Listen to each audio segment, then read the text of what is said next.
Greetings, family. Welcome to Tony Barbershop on West Green Road. Not West Green, on the Market Centres Market, West of West Green Road, a well-known barbershop. And today we have brother Mohammed, who I know for a very, very long time. He really is one of my closest friends.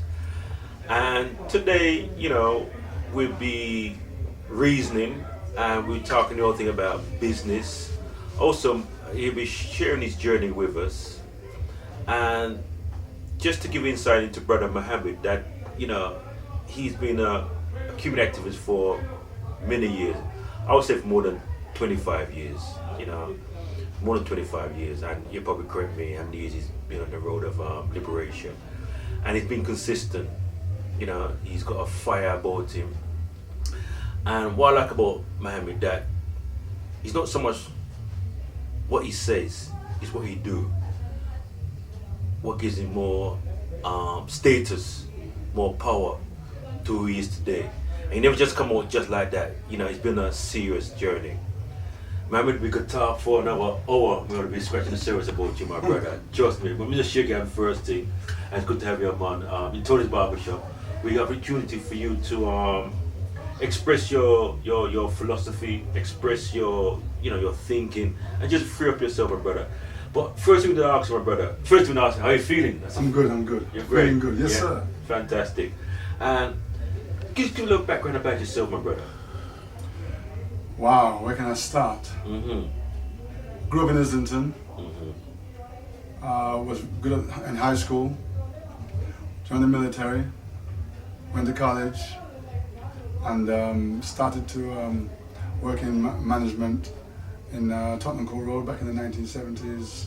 Then graduated to working for major corporations and ended up in retail. Right. And then going to America to do other things. Right. Philosophy. Philosophy. Wow. Big statement. Marcus Garvey, absolutely. Right. Elijah Muhammad, definitely. Minister Louis Farrakhan, no doubt. I am an African born in the West, who believe in Africans first, who believe in the liberation of Africans at home and abroad, who believe that we can do anything we choose to do if we put our mind to it. Believe absolutely in the concept of the one God, the only true living God, who has many names. Some call him Rastafari, some call him Jehovah, some call him Allah, some call him Yahweh, and there are many other names people call him. But we call him the creator of the universe, right. Who I believe in. Who I believe lives in us and not in space, not in some place called heaven, but live in the place called heaven in our head. Okay, my brother. I just want to talk about business, because I know that you're very much focused about business, and not only focused about business, you're looking to bring the community together where we can start bring our resources so we can be more productive in the community, so to speak. The concept of business, bringing out about business, right? How you see business is, right? But how did the whole thing about business come to you? To come together and working collectively? Well, actually, I went to business school. Okay. I did a BA in business administration, and in the process, I worked for various companies managing their business for them. So I acquired a lot of knowledge on running business. And when I went to America, I saw that black people had their own businesses. Right. They weren't just talking about business; they actually had their own businesses. And I don't mean small business, I'm talking about major corporations. So that kind of inspired you, like what you're doing now, because when you went to America, to see black people in business. Yeah. Oh, absolutely. I was inspired by the fact that here we were on the south side of Chicago, which was predominantly black. 98% of the people in the south side of Chicago are black. So every store you go into is black people. The small stores, the grocery stores, the liquor stores, the gas stations, these and the takeout stores were predominantly owned by Arabs and Indians from Pakistan or India. and the blacks owned the banks, the black banks, the black manufacturing companies like Soft Sheen and Johnson Products and stuff like that. Mm-hmm. They were in the major pharmacy companies and stuff like that. But the average black person did not own the stores that they bought things from. They were predominantly owned by foreigners, like Right. Koreans with the beauty supply stores, like the Indians are here. Mm-hmm. Takeout stores by Arabs and Indians. Mm-hmm. Few blacks in between. There were, blacks in between, like blacks from the Caribbean, whether Jamaica, Trinidad, set up their own island cuisine, Mm-hmm. and are very successful at that. But African American blacks, they do own black restaurants, but not enough to satisfy the black community. Right. We're talking about 5 to 6 million black people living in Chicago, Mm-hmm. and other people that supply their needs. That touched me, and I realized it's because we don't think about business as part of our daily character. Mm-hmm. But business has to be part of your makeup, has to be part of your psyche. You have to be born in a family that does business to inspire to do business. Mm-hmm. So I became concerned by that, and it made me form a quest to get people to understand, black people to understand they have to be in business. Business must be a daily thought. When you wake in the morning, you're thinking about what I'm going to do today in my business. I'm not going to work for someone else's business. Mm-hmm. So the question I ask myself is, why would I want someone to pay me $10 for my 1 hour when I can make $50 to $100 the same time I give somebody else? It made no sense. So I started to look at myself and look at other people and start to research business, and research what we've been told to do. Go get education, get a job. Mm-hmm. Then when you look at the word job, J-O-B, Just over broke. that's what it breaks down to. Yeah. You're just over broke. Just over broke, yeah. J-O-B. So why would you perpetually continue to be just over broke when you have the talents in your head, the abilities and the skills to make the job yourself? Mm-hmm. So my argument now isn't don't go get a job, go make a job. Mm-hmm. Don't just make it the job, but make it so you can employ other people in a job. Mm-hmm. A businessman hires other people to work for them. They don't work for themselves. You run the business, you manage it, so other people work for you. The more people work for you, the more money you'll make. The more people you can employ, the better you'll be, and the more successful you'll be. But more importantly, the more important you'll be in the community. Yeah, I just want to zoom in there because one of the things I observe when you look at people who are self-made millionaires, that there is a different kind of mindset, that kind of discipline, where they will work on themselves, develop themselves, and there is that kind of mindset. There's something about it, and when people go into business, that you have to develop yourself. Absolutely. Develop your communication skills, your rapport with people. Because somebody's going to business and hoping and magic one that they'll be successful, but they're not prepared to work for themselves. But that is so true. In fact, one of the things I've discovered is this. You can be a great tailor, making great clothes, but are you a good manager? Mm-hmm. So before you go and open your tailor shop, you should go and do your research. Right. Do what's called due diligence. Mm-hmm. Go and check out the neighborhood that you plan to put your store in. Are there anyone in that neighborhood that would come to me and order a suit from me? Mm-hmm. Are there enough people? Go and talk to people. Find out how many people out of 1,000 will come and buy from you before you set up shop. Find out what it will cost to run the store for at least 3 years. Find out how many people you need to hire. Find out what equipment you need. Find out all those things first before you go and spend your money and rent somewhere, and then finally you can't. After 6 months, you close down because you didn't do your due diligence, you didn't do your market research, you didn't find out what it takes to actually run a business. That's what the internet is for. Research, check things out, be thorough about everything. You have to be like that, otherwise you're going to be unsuccessful. See, let's pause.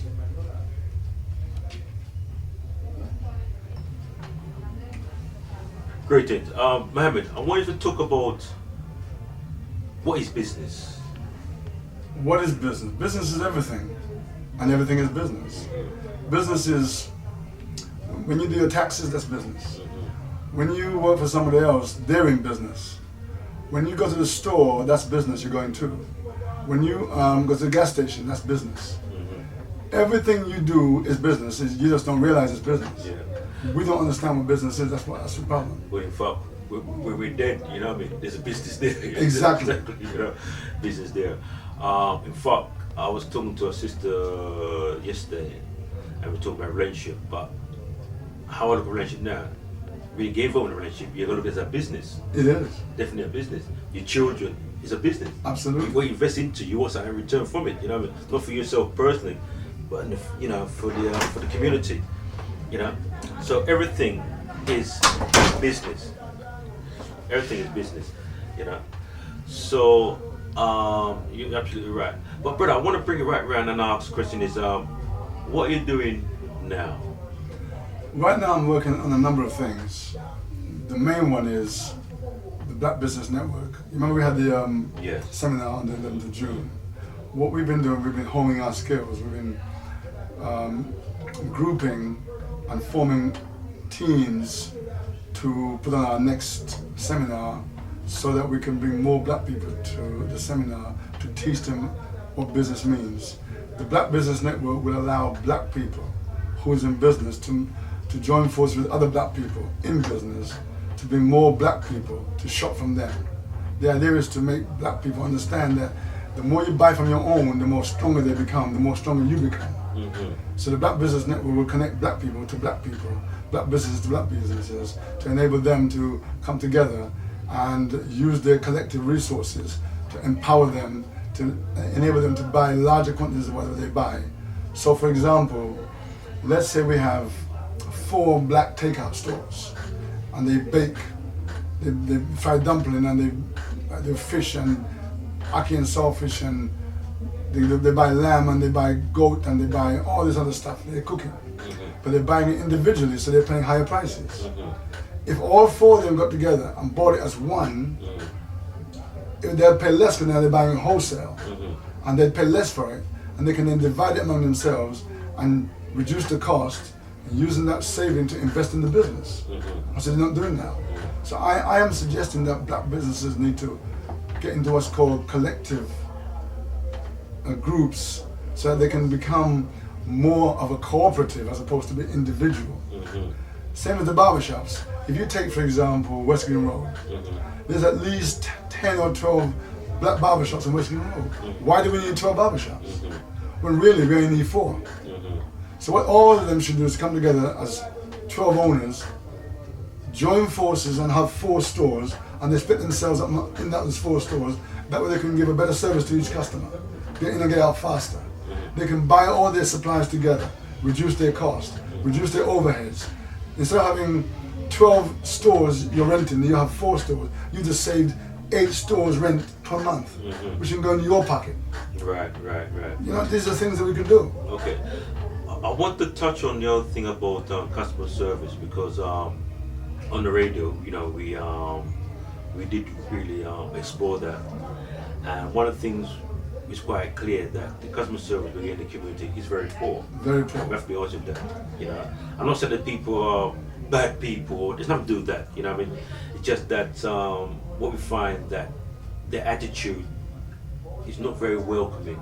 You know. In fact, it's very negative, if you have to be honest with us. But I mean, I'm not just talking about the Caribbean takeaway shops there, you know, and so forth. But I wonder if you've got a spin on what I've just said there, or what do you think should be happening with that?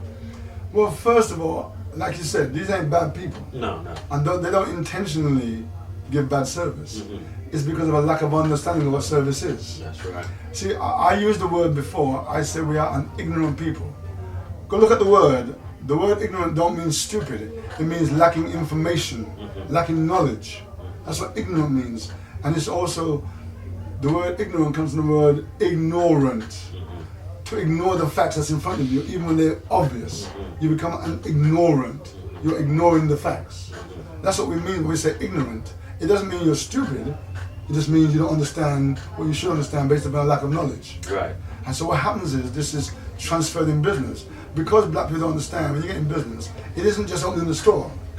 It's about knowing how to welcome your customers, how to train your staff, how to prepare everything so that people come in, feel comfortable, they're welcomed, they wait for 10 minutes, get whatever they're coming for, and they leave feeling happy, and they feel the price is right, and they're getting value for money. That's customer service. It's about understanding that you are a waiter, and your job is to serve the people who come into your store. If you don't have that service mentality, you see them as a nuisance, as an inconvenience. What are you coming here for? Why are you coming to mess? I was reading the paper. What are you coming here for? Well, go somewhere else. Not realizing that every customer comes into the shop is someone bringing you money. And you should treat them like they're golden because they are golden. And you must also recognize people are fickle. So you must have a strong constitution and don't lose your composure quickly. Don't be the one who lose their composure. Be the one who's a calming spirit. Be the one who's the apologetic one. Because they're coming to you bringing you money. Anyone who comes to you bringing money, you should welcome them with open arms and treat them right. That's right. That's just logical. That's right. That's absolutely right. So we need training. So what I'm going to be doing in the next few months, as I've been saying before in the program, I'm going to be setting up management classes to teach our people how to manage businesses. I'm going to be teaching them customer service, how to train their staff. I'll be teaching them sales tactics and sell things, and I'll be teaching them merchandising and marketing. These are the things I'm going to be doing because all those are essentials to running a business. It's no good just being a good barber or a good tailor or a good chef. You have to know how to manage the business also, because apart from being the person who makes the thing, you have to be able to run the business so it's successful. You have to learn how to commingle your funds. There's so many things you have to know about business that we don't know as a community, and that's why we're unsuccessful. You have to know that there's more than you out there, not just your community. Everybody else in business caters to the wider community. We cater just to ourselves. And wonder why we don't have enough customers. Your store should look like everybody else's store. Your customer service should be like the best. We must strive for excellence. Everything we do must be the best at it. We mustn't be mediocre in anything. If you're a hairdresser and you're a female hairdresser, give the best style that the person ever had in their life when they walk into your store, so they're telling all their friends about it. If you're a barber, listen to your customer. Find out what they want. Don't make assumptions. And give them the best haircut they've ever had or the experience they've ever had. So they're telling all their buddies, man, I went to the store and the guy gave me a good haircut, I've got to tell you about it. And they're showing off to their friends about their great haircut. Then you know you've done your job. It's called under-promising, over-delivering. Promise less and deliver more. Absolutely right. Okay then, my brother. The final question would be at this point here is now, where's the future holds for you personally, my brother? That's a very good question. I'm looking forward to doing big things in Africa right now. Our people need to understand Africa is the final frontier for business. The whole world is gearing up to invade Africa to grab its resources, to build the homes, to build the roads, the airports, to build the infrastructure. Except us. We are the only ones who are gearing up to go to Africa to take charge of Africa's progress. Everyone else, the Chinese, the Europeans, the Americans, the Indians, they're all gearing up to go invade Africa and take it over, except us. And if we don't get our act together, if we don't get involved, if we don't go over there and start to scout and do some due diligence and start to prepare ourselves to become part of the builders of Africa's infrastructure, again we're going to miss out and complain. So what I'm doing right now, I'm working with some people who are in the process of going out to Africa, and I'm going to go with them to look at business opportunities so I can come back to our community and tell our people about it and get people involved to go out there and build cities, build infrastructure, build airports and hospitals and schools and libraries and town halls and you name it. Africa needs all those things. Okay. We have to go get it. Okay. We'll do it. Okay then. So again, it's good to have brother Mohammed inside the house, sharing his journey with us, his philosophy, and he has a clear objective. His objective is to empower the community, and his focus is about business, how we can start bringing our resources together so we can be more effective in the community. So again, Mohammed. I want to say one more thing before. Yeah, man. Go. I want to talk about morality. It is time for us to be more moral, be more upright and forthright in our dealings with each other. It is time for us to stop being rippers off of each other. It is time for us to do proper business together and to respect one another and be more moral in our behavior. We have to treat our women right, treat our children right, and treat each other right. As men, we got to start being men. Make our word be our bond, and we should be in the mindset that we should die before our word fails. We should get in that mindset. We must start to dress right. We must start to do right. We're going to start to do all the things that make us successful. We're going to let the world know we are black men and proud to be. We're going to let our sisters stop wearing false hair, false nails, false everything. Love themselves and know that God did not make no mistakes. The God who made this universe did not make a mistake when He made us black. When He gave us the hair He gave us, the lips He gave us, and all the things that He gave us, He didn't make no mistake when He gave it to us. He knew exactly what He was doing, and we got to get ourselves together and stop looking for other people to sanction us and tell us who we are. We should know who we are by now. We've been here too long for us to not to know who we are, who we should be, who we could be, if we put our mind to it. As Marcus Messiah Garvey said, up you mighty people, you can accomplish what you will. Also, give thanks to your families, my brother. Oh, of course I'll give thanks to my wife and my children and to my wonderful parents who are no longer with us, but are always with me in my heart. My sisters and brothers, and all the brothers and sisters who are, like you said, Brother Dougie, who is my brother, not because you're not from my mother. You're my brother, and Brother Minty and Brother Buzzy B and Ricardo. This is my family, and all my brothers and sisters in the Nation of Islam, in the Garvey movement, in the Rasta movement. These are my brothers and sisters. I don't care what your religion is. You are my brother and my sister. Religion don't come before people. People is religion. Religion isn't people.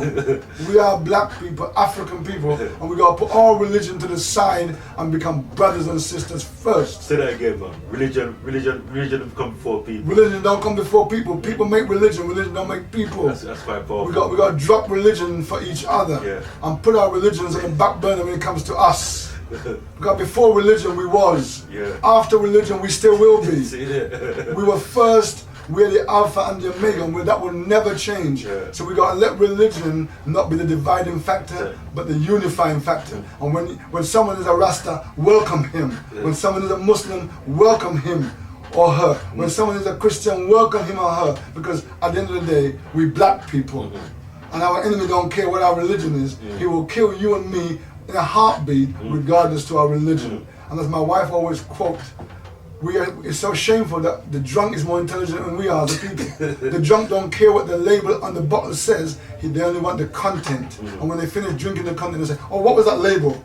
Or it was Johnny Walker, or it was Jack Daniels, after he drank it. So we got to put our religion to the side and become one people and recognize our enemy, open enemy, don't care whether we Rasta, Muslim, Christian, Pan-Africanist, whatever we are all his enemy. And he's our enemy. We're going to get off our tootsies and remember we are one people. Marcus Messiah Garvey would be angry with us because we've changed and we don't respect each other like we're supposed to. Elijah Muhammad would be mad with us because we've forgotten who we are. Malcolm X would kick us in the backside because he fought and died and we forgot what he fought for. Martin Luther King would disown us today because we've given up on his dream of becoming one people, one voice, recognizing we need leadership, not sheep, but leadership. Who won't lead us to the slaughter, but will fight and die with us and for us. Okay, my brother. With that note then, give thanks, my brother. And big up Minister Louis Farrakhan, all time, always. Yeah, man. Give thanks. Give thanks and praise. Yeah, man. So we have brother Mohammed inside the house. Very powerful interview. You know, come across powerful, direct, raw, straight to the point, and it's good to have brother Mohammed in us. So again, big up to brother Tony. We're in the barbershop and we're just keeping it real. So give thanks.